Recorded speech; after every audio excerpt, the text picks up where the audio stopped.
There's a specific moment a man realizes he's become invisible. He's standing in a room he used to command, and people move around him like he's a piece of furniture. The waiter's eyes slide right past him to the younger table. In the meeting, he says something true, and it lands on no one.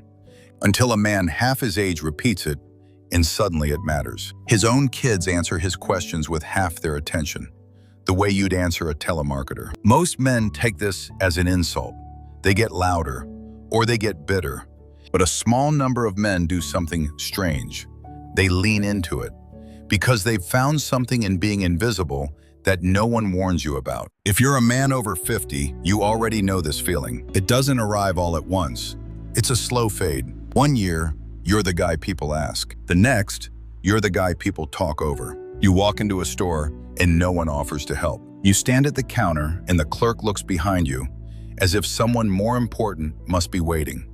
You tell a story at dinner and halfway through someone checks their phone. Not rudely, almost worse than that, casually. You give advice nobody asked for and you can feel the room politely waiting for you to finish.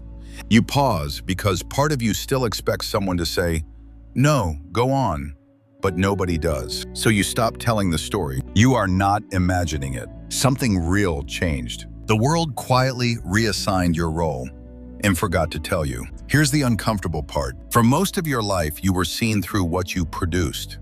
Your paycheck, your title, your strength, your usefulness, your ability to fix the thing, carry the thing, pay for the thing. Stay calm while everyone else lost their minds. Modern life rarely asks men how they're doing.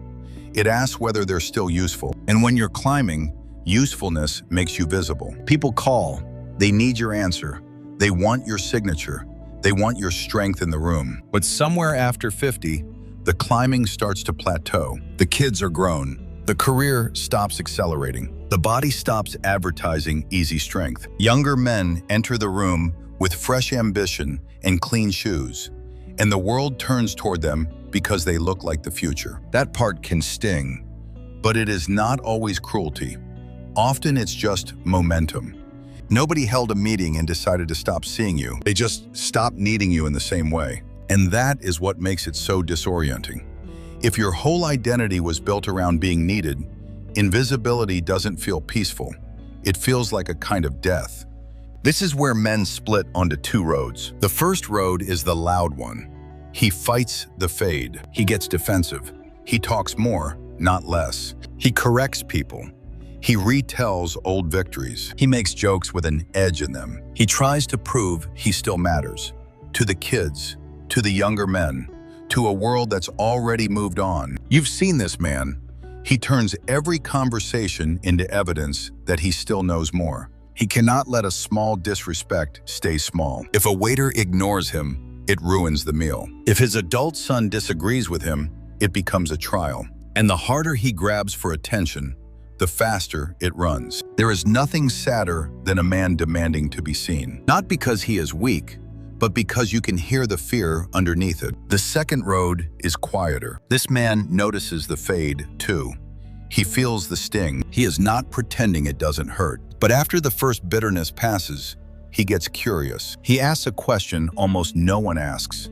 If I'm no longer being watched, what am I finally free to do? The answer, when it comes, is bigger than he expected. Because being watched is a cage most men never notice they're in. Every choice filtered through how it looks. Every opinion shaped to land well. Every version of himself adjusted for the room. A man spends decades managing the impression he leaves behind. Invisibility takes the audience away. And for the first time in years, maybe decades, a man gets to find out who he is when no one's grading him. He stops dressing for approval and starts dressing for comfort. Not sloppy, just honest. He buys the jacket he likes, not the one that says something. He stops arguing with fools because winning no longer feeds him. He lets people misunderstand him without writing a courtroom defense in his head. He says no without a paragraph of justification. He spends a Saturday repairing something small in the garage, not because anyone will praise it, but because his hands needed honest work. He reads 3 pages of a book and falls asleep in the chair. He takes the long way home. He sits in his truck for 5 extra minutes before going inside. Not because he's avoiding life, but because the silence finally belongs to him. This is the part the world never mentions. The invisible man can become the freest man in the room. Not because he gave up, because he's finally off the stage. But there's a line here, and it matters. Freedom and disappearing can look almost identical from the outside, and sometimes from the inside too. One man goes quiet because he's finally at peace. Another goes quiet because he's slipping under and calling it peace. The difference isn't how much time he spends alone. It's what the solitude is doing to him. Chosen invisibility expands a man. His mind gets wider, his circle gets smaller, but deeper. He still reaches for something. A skill, a person, a walk, a book. Shutdown shrinks him. The world narrows. The phone stops ringing, and he stops minding. The blinds stay closed a little longer. Meals become whatever is easy. The television talks more than he does. And one day he realizes he hasn't had a real conversation in a month. Same silence, opposite direction. Peace has oxygen in it. Shutdown doesn't. So what do the strong ones actually do? They don't chase the crowd back, but they don't vanish either. They make a trade.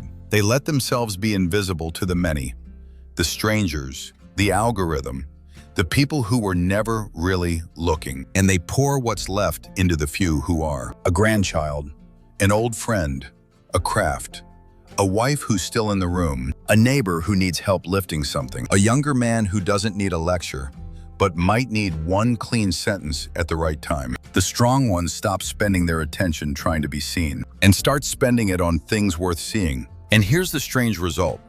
The men who stop needing to be noticed often become the most magnetic men in any room. Not loud, not needy, not performing, just there. And a man who wants nothing from you is rare. People can feel it. The men who stop chasing often become the ones worth finding. Not for advice, just for the quality of their presence. The world stopped seeing them, and somehow that made them more worth seeing. So, back to that room. The one he used to command, where now he's furniture. The bitter man spends the whole night trying to win the room back. He leaves angry because the room did not remember who he used to be. The free man looks around and sees something different. He sees that the room was never the point. He doesn't need to win it back. He only needs to decide where his attention goes next. The world stopped watching him, and that turned out to be the moment he was finally free to live.